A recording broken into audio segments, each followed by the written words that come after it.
بسم اللہ الرحمن الرحیم۔ نحمده ونصلي على رسوله الكريم اما بعد اعوذ باللہ من الشیطان الرجیم بسم اللہ الرحمن الرحیم۔ محترم سامعین، السلام علیکم ورحمۃ اللہ وبرکاتہ۔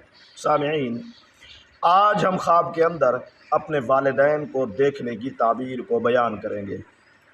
خواب کے اندر اگر کسی نے والدین کو دیکھا کہ وہ فوت ہو گئے ہیں، والد کو دیکھا، والدہ کو دیکھا کہ فوت ہو گئی ہے، یا دونوں کو دیکھا فوت ہو گئے ہیں، اس کی تعبیر کچھ زیادہ اچھی نہیں ہے۔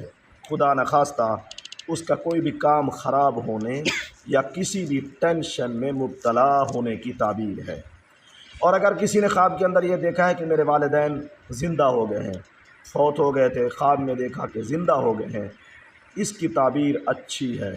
اگر وہ خوف میں مبتلا ہے تو اس کا خوف ختم ہونے، پریشانی دور ہونے، اگر وہ غم میں مبتلا ہے تو اس کا غم بھی ختم ہونے، آسانیاں آنے کی تعبیر ہے۔ واللہ عالم۔ آپ نے بھی اگر کسی خواب کے متعلق جاننا ہو تو دیے گئے واٹس ایپ نمبر پہ رابطہ کر کے تعبیر جان سکتے ہیں۔ چینل پر نئے ہیں، سبسکرائب ضرور کریں، شیئر، لائک اور کمنٹ بھی ضرور کریں۔ وآخر دعوانا ان الحمد للہ رب العالمین۔